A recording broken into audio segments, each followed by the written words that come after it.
I'm Venus with Galaxy Inc. And for this week's writing tips, we are on week 9 of our Elements of Writing series. And this week we're going to be talking about hooks. Now I kind of put this one towards the end because I think that hooks are something that, one, you shouldn't worry about in your first draft, because you are going to rewrite your first page, your first sentence, your first paragraph over and over and over again. In fact, you'll probably spend more time on that first page and first chapter than you will any other part of your book. And so that's kind of the thing that has to happen in a revisions phase. So that's why I'm kind of pushing it out a little bit. So what am I talking about when I'm talking about a hook? I am talking about that first sentence, that first paragraph, or even the jacket flap of a book that kind of draws in the reader and makes them want to keep reading. And that's the most important part. We want our readers to keep reading. We don't want them to stop. If we can get them to keep reading all the way to the end of the book in one sitting, you know, that's like the dream, right? If nobody puts down your book, they stay up till 3 a.m. reading your book. Fantastic. But we've got to get them in there at least into that at the beginning of the book and make them want to keep reading. So in my mind, there are a couple things that need to be in kind of a nice hook, a nice beginning. Is you need to have a question. So make sure that your reader, what do they want to know? Give them something to question. Have the beginning and make them go, oh, is that true? Oh, that's interesting. Oh, I'm not sure about that. That draws my attention. I think I'm going to keep reading because I want to know the answer to that question. Or that, they have a question that comes up in their head as they're reading that sentence. It doesn't always have to be a question, and I'll point that out as we go along. Conflict. Introduce the conflict kind of early, especially if you're writing kind of the jacket flap of your book. And we'll get into that in a moment too. Personal connection. You do want to connect with your reader in some way. Make them laugh, make them smile, make them go, ooh, and then twist on the expected. So make a little bit of a twist there if you can. It's kind of hard when we're writing in genres that are very typical. So, adding that little bit of a twist can be a challenge. So the first thing we're going to talk about is book covers. And jacket flaps. Now, these things specifically go into 2 categories because one, we have jacket flaps that are done by traditional publishers. At a traditional publishing house, if you're going to get published by Random House or HarperCollins or Hachette, your book is going to have somebody who writes that for you. They'll read your book, or they'll at least read most of your book, and then they will write a synopsis to go on the jacket flap. Now, they call it jacket flap because typically books were done like this with our wonderful double jackets and an inside flap, right? Not all books have that these days, and of course books come out only in paperback, so you just have something on the back. This book is blank, so this is a good example of a book that has just a jacket flap. And then you've got to draw in the reader. And so the people writing, copy for a publishing house, they're professionals. They know how to do this, right? So in this book, which this is called The Worldwide Dessert Contest by Dan Ellish. It is an older book and it is fantastic. And if you can find it, you should read it. So this one says, how the pie gets there, along with 3 other pies flying in V formation during the 12th annual Worldwide Dessert Contest, is a double scoop of a story. So there is your question. What is a double scoop of a story? How did that happen? So you're the reader going, ooh, maybe I should read more. So you read the second sentence. It begins with John Applefeller, the annual last place finisher in the celebrated events that every July draws hundreds of international dessert chefs to compete for the coveted silver spoon and to compete against Sylvester S. Sweet, the self-proclaimed king of the desserts who always wins. And there's your conflict. There's something fishy about Sweet's success, but only Josiah Benson, the Worldwide Dessert Contest janitor, seems to know what's up. And who listens to him? Certainly not the 4 judges, experts on ice cream, sugar cakes, and dessert history.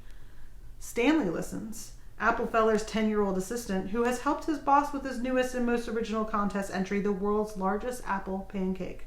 If it weren't for Stanley, Applefeller and you would never journey in the apple souffle balloon of the island of Iambia, or meet Captain B, Rolly Ragoon, the dessert-making genius who has his own reasons for suspecting Sweet of sour deeds, or discover how important the heart is to winning. So that's a jacket flap, and I'm sure you already know what that is.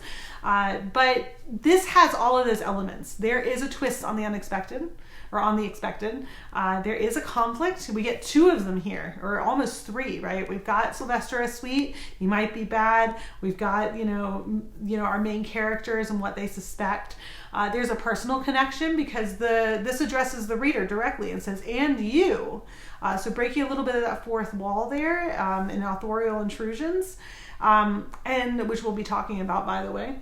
And then it makes you question, and hopefully makes you want to read the book, right? So I'm going to put that back there for a moment. There's a lot of great books that do this. So if you're self-publishing though, or if you're doing a hybrid publisher, you might have to write your own jacket flap. You might have to make your own copy. And that's a lot more difficult, right?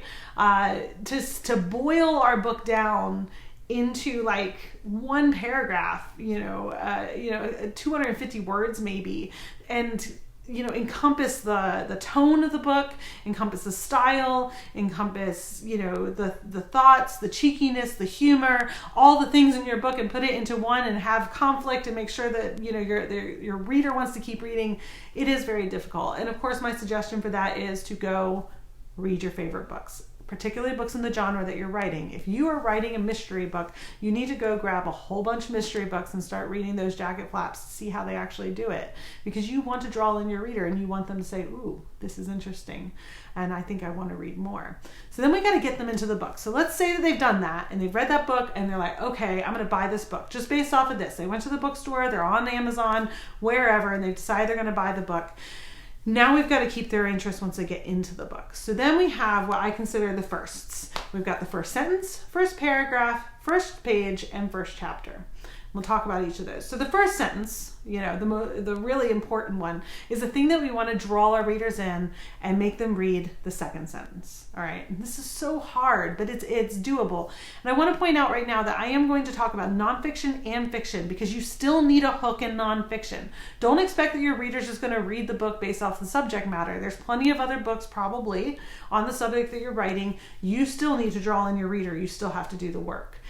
So if we're doing that first sentence, there's a couple of different kinds of ways that you can start it, okay? And I'm going to give you a couple examples here. So we've got the interesting question, where you say, what is love? And your reader thinks, what is love, right? So they're answering, and so they want to keep reading. Now, I will point out the second sentence better be a nice turn on that one, and we'll get to that in a minute. But you ask the question, the interesting question, or you make a strong declaration, or a strong statement. So for nonfiction, there's a chance that by 2050, humans and robot marriages will become quite widespread and legal. And hopefully your reader goes, oh, what? Who said that? Like, who's saying that? Like, what? And then you draw them in. Facts or statistics are always nice, especially in nonfiction. You say, according to the National Soft Drink Association, the annual consumption of soda by U.S. citizens is 600 cans per year. And usually those statements are more shocking. You go, whoa, like that's a really big number. I hope that number is not correct. It is correct, by the way. Or you can start with a story. You can say, when I was a little girl, I wanted to have a telescope more than anything. My family could not afford one, and so I had to become a scientist and join an observatory. And so you start with a little bit of a story, and that could be fiction or nonfiction. Like, that's a good start for either one, right? You can add description and start your story that way, but make sure that it's interesting. So Miss Brooke had that kind of beauty which seems to be thrown into relief by a poor dress. And these are all from books. You can look these up, but then there's quotations. So a lot of people like to start, and you'll notice there's quotations at the top of the page. That quotation is not meant to be read over. It should be an important part, and it is the first sentence of your book. So make sure you pick a good one, right? Science knows no country because knowledge belongs to humanity, and it's a torch which illuminates the world. Louis Pasteur. And then you've got humor. A fun something to draw somebody in. I never make mistakes. I thought I did once, but I was wrong. All of these are ways of pulling in our reader and writing that first sentence so that you make them have that question, may not have conflict yet, okay, in that first sentence. It's hard. You can put a conflict in there, though. The conflict was in there about the telescope. The girl who wanted, when I was a girl, I wanted to have a telescope more than anything. My family was too poor to own one. There's conflict within a first sentence, right? And you're kind of talking to the reader because you're sharing a personal story with them. And it's a little twist on the unexpected. You know, she's not saying, when I was little, I got a telescope. No, that's not what happened. She had to grow up and work at an observatory in order to get her telescope. I mean, honestly, that's a great first sentence, right? So here's a couple of other ones that I love. So I pulled out some of my favorites. So I only got 4. All right. It was a bright, cold day in April, and the clocks were striking 13. 1984. We should have like a contest to see you can guess what some of these are. There was a boy called Eustace Clarence Scrubb, and he almost deserved it. From The Voyage of the Dawn Treader by C.S. Lewis. You better not tell nobody but God. The Color Purple, which is a fantastic and terrible beginning. And then this one, which always, the minute I read it, it caught my attention, and I've never forgotten it, was the first thing you find out when a dog learns to talk is the dogs don't got nothing much to say, from The Knife of Never Letting Go. So these are sentences that draw people. Some more bibliophiles, people who read a lot, sometimes recognize these first sentences right away. Because they become so famous, these opening first lines. Does yours have to be life-changing? No. But it should draw in your reader, and it should make them question, and should make them want to read that second sentence. Now, you're probably thinking, you just listed all your favorite fiction ones, but you said nonfiction. So I will give you a nonfiction one from Attempted Hippie. And I'm going to have to read it because it's long. Because the first sentence is long, but it's great. So I worked mornings at the cemetery and nights at the gas station, and if I could have found a third shitty job, I would have taken it in my futile quest to stay busy and not think about the fact that my girlfriend was living on a commune in Vermont, or was it New Hampshire, with a bunch of hippies while I was living at home with my disappointed parents and my little brothers and sisters. I think it's such a great opening for a nonfiction book, and more of a memoir style, but still a really good opening. So then, once we've gotten our reader to read our second sentence, what do? We've got that first paragraph. So again, that first paragraph, now we need to add something, right? Because we've set up our first paragraph. We maybe have given a character or a description or something to make the author kind of question something. Now we need to hook the reader's attention fully. So now we need to set up the intrigue. Okay.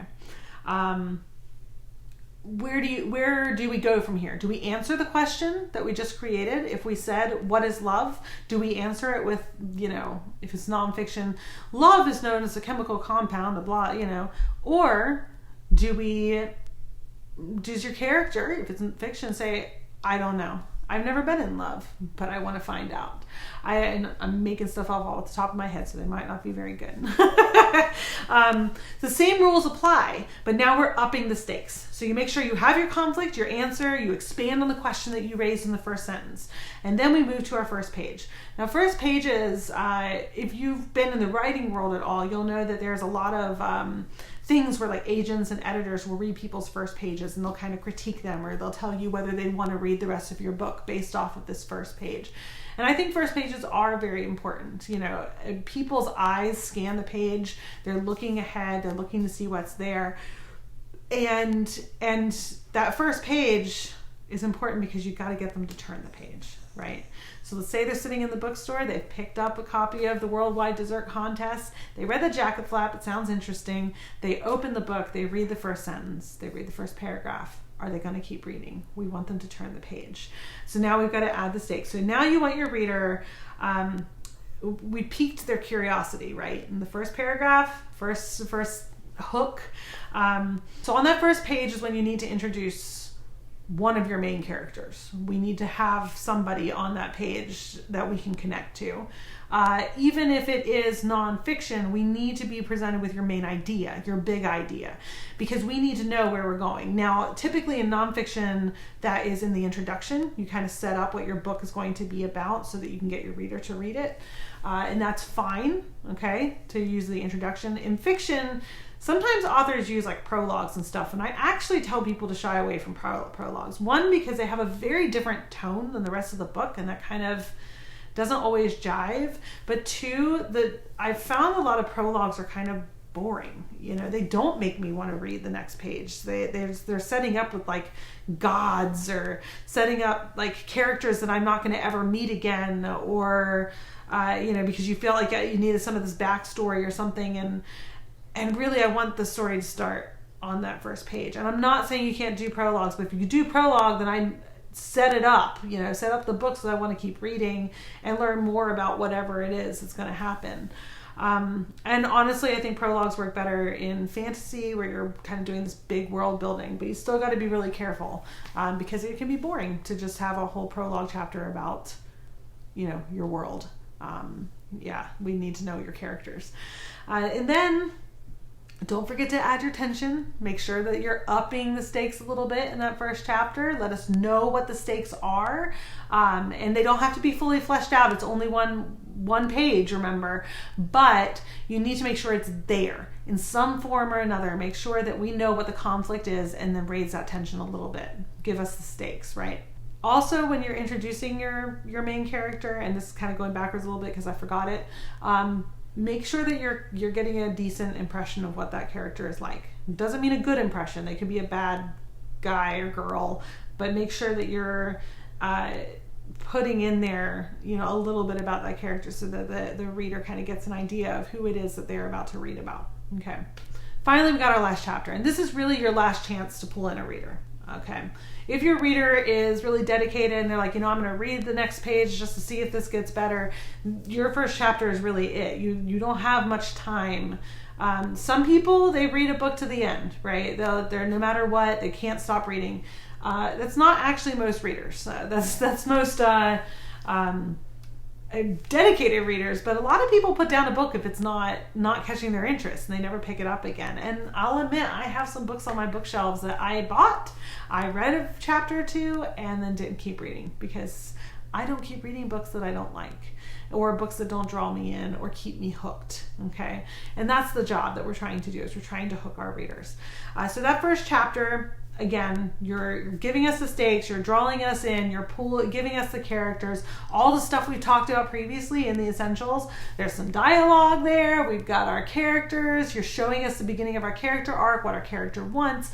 All of those things have to be set up in that first chapter so that your reader actually wants to find out what happens. They want to get to the end because you've shown them what the stakes are here at the beginning. Most importantly, we want to get our readers excited about our books, our characters, the plot, what's going to happen. We want our readers to be excited, and we want them to keep reading. And I don't mean that, that means that the book has to be this like super like rah book. We want them to want to learn. If you're writing nonfiction, you want your readers to learn about this subject. Let's draw them in, give them some stats or facts or things that'll hold their interest, to be like, I need to finish this book because this person's got a lot of good things to say. And that's the important part when we're setting up our books. Now, I don't have a whole lot of homework for you for this one, because this one's really difficult and it's so specific to your book. You can read hooks at the beginnings of all the books and just kind of find the ones that you love and things like that. And maybe as you read now, you'll be like, ooh, how does that work? How is this author drawing me in? Or why doesn't this book draw me in? But I think the only homework I have for you is I would love to know what your favorite first lines or hooks for some of your favorite books are. I mean, just give me just one. I'd love to hear them, and maybe it'll interest me in reading the book if I haven't read it yet. Don't forget to press like and subscribe to my channel. I post new writing tips almost every Friday. If you think you're ready to hire an editor, you can check me out at galaxy-inc.com. I've been Venus with Galaxy Inc. I hope your writing is out of this world.